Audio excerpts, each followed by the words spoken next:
Okay, so the first thing I needed to do as I'm thinking about this workspace renovation is, really take measurements and map out my plan. So it was helpful for me to, measure my space, figure out where everything would be. Then I cut out little, pieces to kind of indicate, how big things would be. Now, it's not perfectly to scale, but this was really helpful so that I could move things around a little bit and decide if I thought that I could, really make this space work for me and all the components that I needed. And I wanted to make sure that I didn't forget anything, which I'm sure I still have. But as a floor plan, this was really helpful. So then I decided to sketch out, and I used lots of inspiration from you all, some ideas for a workbench. So I found a free online program called Tinkercad. I'll put the link. And this is a terrible drawing, and then I ended up making some marks on it and such, but it gave me an opportunity to kind of sketch out for an estimate on having this built. I didn't want to build it myself, but I found lots of inspiration online from folks on Facebook and such. And so I've got a guy, a handyman guy who's local, who's going to build me my workbench. When that comes, I'm going to show you some things that I'm doing to that. I'm pretty excited about this. Then I also wanted some proper glass storage. Again, lots of ideas for how to do that. Sheet glass storage. And so I used Tinkercad to kind of come up with a couple of different drawings here. I shared those, and this guy's going to build this for me as well. So I'm excited when that comes through to show you what that looks like. What I'm going to work on today is some Frit storage. And because I've got such a tiny footprint, and I want to really be efficient with my space, I was trying to brainstorm how could I create some sort of, cabinetry solution or something for Frit. And again, I found some good ideas online. This is, pantry cabinetry, but here somebody had done some stuff with Frit, which I thought was kind of a neat idea with these slide out drawers of sorts, or slide out shelves. It's my good friend Tony and some of her Frit storage. So I was trying to figure out how I could maximize that, and brought it, and there's another one using some of the bullseye crates. So anyway, I had a guy who came over to give me an estimate on doing some of this woodworking, and I tried to explain to him what I was looking for. He acted like he was seeing my vision, and he came back with an estimate that was $3,000 to build this piece for Frit, and I thought he was insane. So what I've done instead was gone on my own creative journey to IKEA, and I bought some shelving in this BESTA brand and some extra shelves.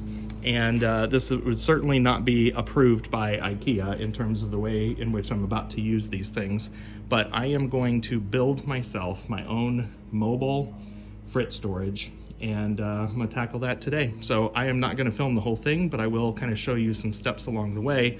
In the meantime, I've got some of these base cabinets that I need to go ahead and assemble, so I'll get started on that now.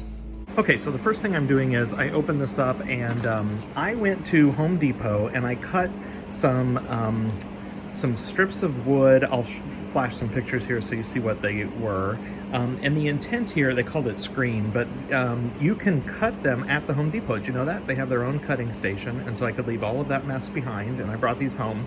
I cut them to length because I think that they're going to be important to put on the front of my cabinet here to keep the Frit in place, and you'll see what I mean later.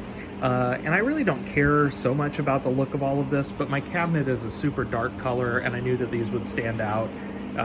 It could actually end up looking cool, but I also had just some old, clearly old, this got crushed, wood stain, and it's not going to be a perfect match, but I was going to go ahead and just slap some stain on these to kind of darken them up a little bit before I get started. I'm just using the cardboard box that the first set of shelves came in as my little vessel here, so I'm going to slap some stain on and then proceed with the rest of my build. Okay, here they are. There are 6 of these frames. I decided not to put the back in them.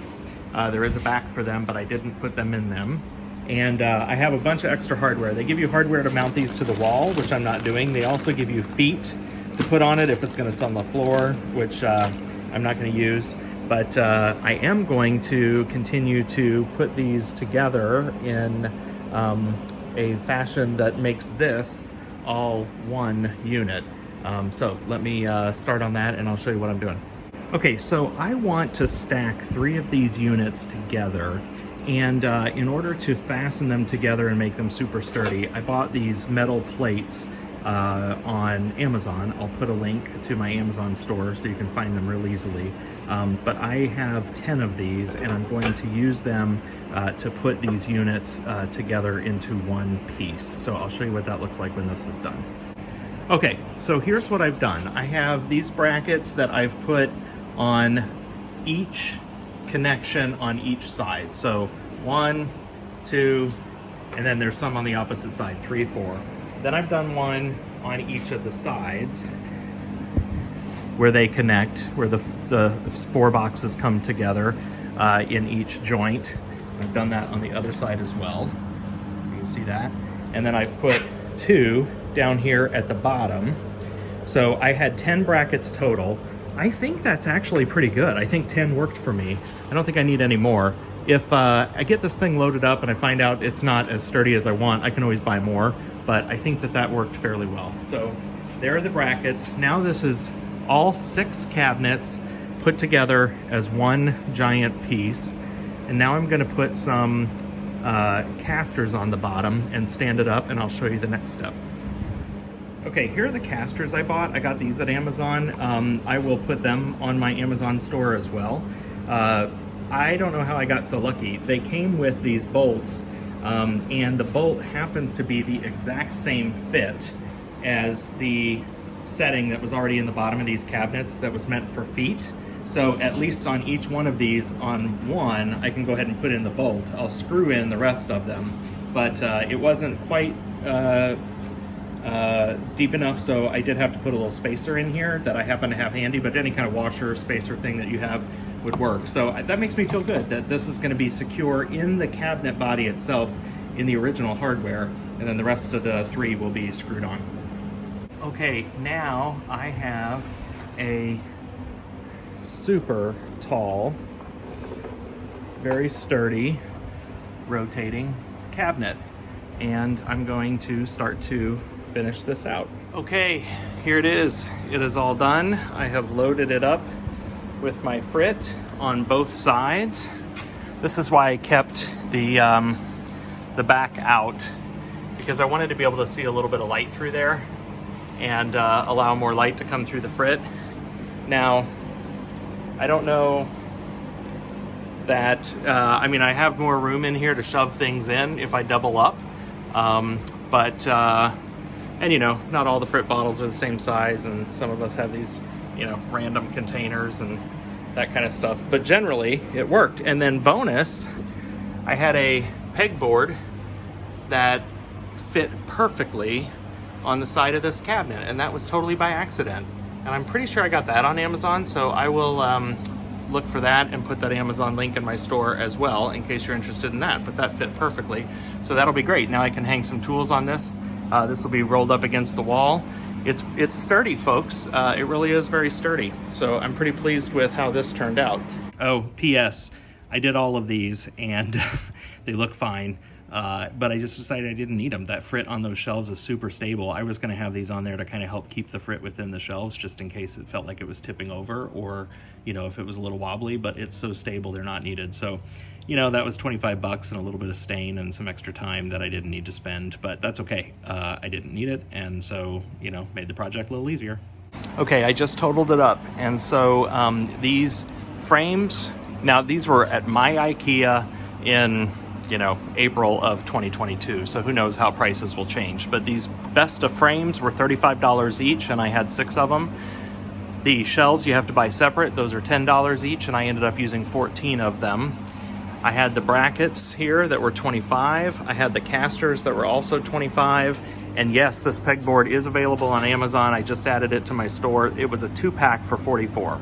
So cut that in half because I used one, that's $22. So I spent $422 on custom Frit storage versus the $3,000 estimate that I was given. I love it. And it's gonna fit perfectly in my space, and the footprint on this is small. Look how much Frit I've got on here. This thing is 16 inches wide, and it is 16 inches deep and 24 inches wide. That's it. 2 feet, by not even 1.5 feet. And so that takes up a tiny amount of space in my studio. It goes all the way up. It's probably about 6.5 feet tall. And, you know, great solution for me. So I hope you like this video. I'm still working on my glass workshop. There are other projects to come to feature. So follow me and subscribe to this channel and let me know what you think about this. Catch you all later. Bye.